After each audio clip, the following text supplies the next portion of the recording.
Good day, everyone. We are Group 4 and we are here to discuss bioethics and ethics framework for public health. So, to start with, I'm going first discuss the introduction in bioethics and framework. So, bioethics is an interdisciplinary field that addresses ethical issues arising from advances in biology, medicine, and healthcare, and it seeks to ensure that scientific progress aligns with societal values, individual rights, and the well-being of future generations. Central to bioethics are four guiding principles, namely autonomy, beneficence, non-maleficence, and justice. And these principles provide a framework for evaluating ethical dilemmas in research and medical contexts. So first, let us discuss the history of bioethics. Bioethics, which is the study of ethical issues in biology and medicine, emerged as a distinct field in the mid 20th century, but its roots trace back to ancient philosophical traditions. And the history can be divided into several phases, and each reflecting different societal, scientific, and philosophical developments. To start with, first, we have the ancient and classical foundations. During the 5th century BC, we have the Hippocratic tradition. The origins of medical ethics lie in ancient Greece, particularly with the Hippocratic Oath.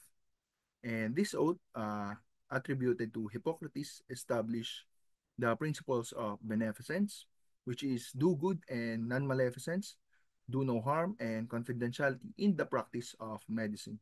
These ideas set a foundation for ethical medical practice. And also, Plato and Aristotle have also philosophical contributions. They explored the concepts of virtue, excuse me, justice, and the good life, which influence later discussions on medical ethics. Next, we have the religious and medieval perspectives, Christianity and Islamic influence. With the rise of Christianity, medical ethics incorporated religious principles, and the sanctity of life became a core tenet, influencing perspectives on care for the sick, reproductive ethics, and end of life issues. And in medieval Europe, ethical discussions during this period were largely guided by the church, and issues like abortion, euthanasia, and body dissection were debated within a theological framework. Next, we have the Enlightenment and early modern period. And during the scientific revolution, which is 18th to 16th to 18th century, the Enlightenment brought shift towards reason and empiricism. And thinkers like John Locke and Immanuel Kant laid the groundwork for modern ethical theories. And Kant's deontological ethics, which emphasizes duty and autonomy, would later influence bioethical principles. Next, during the 19th century, there have been early ethical codes and public health ethical codes development. And in 1847, the American Medical Association, which is the AMA, adopted the first code of medical ethics. It was influenced by both Hippocratic ideals and the emerging notion of professionalism in the field of medicine. Next, we have public health and social medicine. The Industrial Revolution brought public health challenges such as infectious diseases and um, poor working conditions.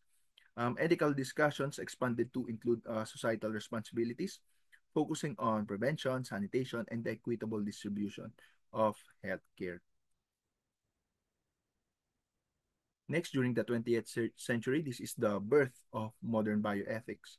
The horrors of the Nazis' medical experiments during the World War II led to the development of the Nuremberg Code in 1947, which established key principles for ethical human experimentation, including voluntary consent and the avoidance of unnecessary suffering. And next, we have the Declaration of Helsinki, which is developed by the World Medical Association in order to guide medical research involving human subjects. This was first adopted in 1964 in Helsinki, Finland, and it has since undergone multiple revisions in order to address the evolving ethical concerns in the field of biomedical research. And the declaration serves as a cornerstone for ethical research practice worldwide. Lastly, we have the Belmont Report. This is a foundational document in the field of research ethics, and it was published in 1979 by the National Commission for the Protection of Human Subjects of Biomedical and Behavioral Research in the United States. The report outlines the key ethical principles and guidelines for conducting research involving human subjects, aiming to ensure their rights, well-being, and safety. And lastly, we have the contemporary bioethics, which is the 1980s until now. So first, we have globalization and the multi-cultural perspectives. As medicine and research became global, bioethics address cultural diversity, focusing on respect for local traditions and um, global justice. And there has also been expansion beyond clinical settings.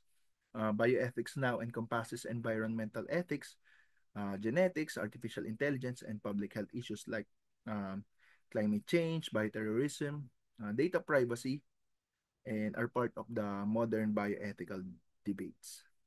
And government and institutions have also established bioethics committees such as UNESCO's International Bioethics Committee in order to guide policy and address emerging issues. Next, we have the principles of bioethics. Central to bioethics are four guiding principles, namely the principle of autonomy, beneficence, non-maleficence, and justice. These principles provide a framework for evaluating ethical dilemmas in medical and research contexts. So first, let's discuss the principle of autonomy. Autonomy is derived from the Greek word meaning self-rule, which refers to the right of individuals to make informed and voluntary decisions regarding their bodies and healthcare. This principle emphasizes the importance of respecting personal choice and self-determination in medical practice. The key concepts includes informed consent and self-determination. So first, informed consent, this is a core application of the principle of autonomy. It requires that healthcare providers give patients adequate information about their diagnosis, treatment options, and risks so that the patients can make an informed decision. And when it comes to self-determination, autonomy rests on the idea that competent individuals are entitled to make decisions about their own health provided they have the mental capacity to do so.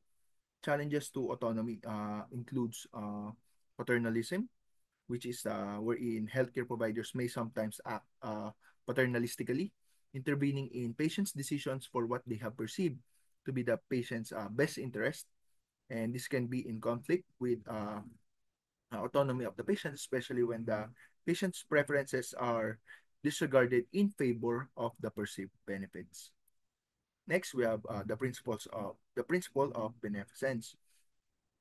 The principle of beneficence refers to the ethical obligation to act in ways that benefit others, especially in a healthcare context.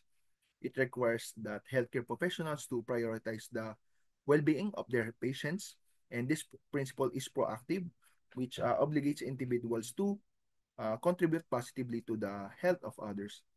The key concepts includes positive duty and altruism and compassion. So first, for positive duty, healthcare providers are ethically required not only to avoid harm, but to actively contribute to improving the health and well-being of patients. Altruism and compassion is the principle. Uh, Altruism and compassion, the principle is grounded in the notion of altruism, emphasizing care for the patient's best interest even at the cost of personal benefit. Challenges to beneficence includes conflict with autonomy, which is a key challenge arises when the benefits perceived by the healthcare provider conflicts with the autonomy of the patient. For example, a physician may believe a particular treatment will be of benefit to the patient, but the patient uh, refuse it due to personal beliefs or personal preferences. In terms of resource allocations, in situations where resources are scarce, the ethical duty of beneficence can conflict with the broader considerations of justice leading to difficult ethical dilemmas. Next, we have the principle of non-maleficence. This is the ethical principle that obligates healthcare providers to avoid causing harm to patients. And this principle is often summarized by the phrase, first, do no harm, though this is a simplification of its broader meaning. The goal is to prevent or minimize harm in the course of treatment. And key concepts includes avoidance of harm and proportionality. First, avoidance of harm. Non-maleficence requires healthcare professionals to carefully consider the risk of any treatment or intervention to avoid inflicting harm, whether physical, emotional, or psychological. And proportionality. This principle also requires that any harm caused by an intervention must be weighed against its potential benefits. If the risk outweigh the potential good, then the intervention may be deemed unethical. Challenges to non-maleficence includes invasive procedures and side effects. Uh, First, invasive procedures, in some cases, medical interventions that are life-saving, such as surgery, may also cause harm. And here, the principle of non-maleficence must be balanced against the principle of beneficence. And in terms of side effects, medical treatments often come with potential side effects or complications, and healthcare providers must consider whether the benefits of a given treatment outweigh these risks. And lastly, we have the principle of justice. This refers to the uh, fair distribution of healthcare resources and ensuring equal treatment for all individuals. Justice is concerned with the allocation of resources and the fair treatment of individuals, ensuring that benefits and burden are distributed equitably. Key concepts first, let's discuss about distributive justice. This addresses how healthcare resources should be allocated, especially when resources are limited. For example, in times of crisis such as pandemic, uh, the healthcare providers may need to prioritize which patient will receive the life-saving treatments. Next, we have equality and fairness. Justice demands that all individuals, regardless of their background, have equal access to healthcare, especially in terms of essential services. Lastly, we have compensatory justice, and this aspect of justice seeks to address inequalities that may have resulted from past wrongs, ensuring that individuals or groups who have suffered discrimination or marginalization are compensated fairly. Challenges to this: first, let's discuss about health inequities. Health inequities, despite efforts towards fairness, disparities in access to healthcare continues to persist. And often, this is based on the socioeconomic status, the race, and geography of the patients. Excuse me. And we also have resource scarcity. In the allocation of scarce resources, such as, for example, we have organ transplants or ICU beds, justice principles requires decision that maximizes benefits and minimize harm, often leading to difficult trade-offs. Next, let's discuss about ethical framework. So what is ethical framework? So ethical framework refers to a tool or approach for practically addressing ethical challenges. This may rely heavily on just one ethical theory or but generally this takes a pragmatic approach. This focuses on population rather than individuals, and it addresses questions about the allocation of resources, the balancing of individual freedoms with community well-being, and the ethical implications of public health interventions. So first, let's discuss about the public health ethics framework, which is developed by Childress and colleagues in 2002. This offers a structured approach to analyzing and addressing ethical dilemmas in public health, and this framework is particularly useful in balancing individual rights with the collective good, which is a core challenge in public health interventions. Childress, and colleagues identified several ethical principles and considerations that guide public health decision making. First, producing benefits and preventing harm. Next is distributing burdens and benefits fairly. The third one is respecting autonomy and protecting privacy. And lastly, ensuring transparency and accountability. Next, we have the CAS framework, which is developed by Nancy Cass in her 2001 paper, which is named an ethics framework for public health. This provides a structured approach to address ethical challenges in public health, and it aims to guide public health practitioners and policy in developing and implementing interventions that balance public health goals with respect for individual rights and social justice. This framework has three core objectives. Namely, first, we have identify ethical issues in public health programs and policies, assess the justification for public health interventions, and lastly, ensure that public health measures are implemented fairly, transparently, and with minimal infringement on individual freedoms. CAS also emphasizes that public health often operates in a unique context, focusing on population rather than the individuals. This population-based approach requires careful consideration of ethical principles in order to justify the interventions that may restrict uh, personal, liber- personal liberties for the greater good. We also have the World Health Organization Guidance on Public Health Ethics. This advocates for integrating ethical considerations into all. This has been the WHO has developed comprehensive guidance to address ethical challenges, public health practice and policy. And this guidance is designed to help governments, healthcare professionals, and public health authorities navigate through the complex ethical dilemmas, ensuring that health interventions are both effective and ethically sound. WHO's guidance on public health ethics provides a vital roadmap for addressing the ethical complexities of modern healthcare, and by emphasizing principles like equity, transparency, and accountability, it helps ensure that public health interventions are ethically justified and socially responsible. Whether managing a pandemic, implementing health technologies, or uh, striving for universal healthcare coverage, this guidance support ethical decision making that prioritizes both individual rights and the collective good. Next, we move on to the ethical theories. So first, we have Aristotle's virtue ethics, which focuses on the character of the moral agent rather than specific actions or rules. It emphasizes developing good character traits, which is virtues, to lead a flourishing life, which is eudaimonia, according to Aristotle. And habit and practice are necessary to develop virtues whose possession we equate with good character and that equip a person to be effective in society or an organization. The ethical action focuses on doing what a virtuous person would do in a given situations. This approach takes a broader developmental view of human agency and capacity building. It conceives health as fundamental capability necessary for individuals to succeed in society, one on which uh, many further capabilities depend. For example, holding public health institutions accountable for the competence of their employees. Next, we have deontology. This ethical theory focuses on action, or more properly, the rules governing action. So, deontology as a theory owes most to Immanuel Kant's view of the goodwill and his closely linked account of autonomy.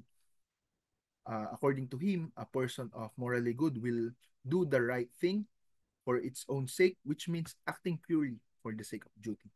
For Kant, basing decisions for one's action solely on duty without regard to the potential good or bad consequences of the action is the only legitimate basis for moral action. And Kant even goes so far as to say that a free will and will under moral laws are one and the same. This, for example, following religious commandments to honor parents. And next, we have, excuse me, utilitarianism. So, for utilitarianism, judging the rightness of an action depends on an estimation of its subsequent practice outcomes or result rather than on its conformity to the principles of duty. Utilitarianism considers ethically best that course of action will result in the greatest net benefits over harms. Utilitarian approach underlies cost-benefit analysis that weighs an intervention cost against its benefits. Sorry. It is egalitarian. It is egalitarian in considering everyone's benefit and equally weighing each person's good as opposed to privileging certain people. And it is communitarian in the sense that in attempting to increase benefits to society rather than to individuals seeking the greatest good for the greatest number of people, and it endeavors to be scientific by quantifying harms and benefits, accounting for probability and calculating net benefit. And lastly, we have principlism. This is widely recognized approach to the ethical decision making, particularly in biomedical ethics. And this is developed by Tom Bucham and James Childress in their seminal work, which is called The Principles of Biomedical Ethics.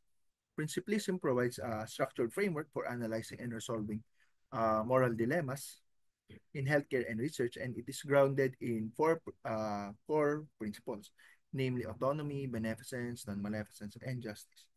These principles serve as a practical guide for ethical deliberation, balancing conflicting moral obligations in complex situations. Let's move on to the next topic, which is the theories of justice. First, we have distributive justice. This comes Distributive justice focuses on the fair allocation of resources and benefits in society. It addresses questions like who should get access to the healthcare, or how should we allocate limited resources like organs, vaccines, or medical treatment. It is first egalitarianism. Under distributive justice is egalitarianism. This theory asserts that everyone should have equal access to resources and healthcare, aiming for equal outcomes in health equity. For example, a public health policy that prioritizes universal healthcare for all citizens reflects an egalitarian principle. Under also distributive justice is the need-based justice, wherein resources should be distributed according to individual needs. So people who are most in need of medical treatment or public health interventions should receive the number one priority. This approach could be used when allocating scarce resources, such as during an epidemic, where the most vulnerable populations may receive the priority in care. Next, we have rights-based justice. This approach emphasizes individual rights, particularly the rights to healthcare and bodily autonomy. The field of public health, rights-based justice calls for protecting individual freedom while ensuring the common good. For example, this could influence debates about vaccination mandates, quarantine policies, and privacy concerns related to health data. So under this, we have libertarianism. So this theory asserts that individuals should have freedom to make their own health decisions with minimal state intervention. In public health, this could lead to resistance against policies that mandate vaccination or other forms of medical treatment, as it emphasizes individual liberties over collective benefits. And next, we have the human rights framework.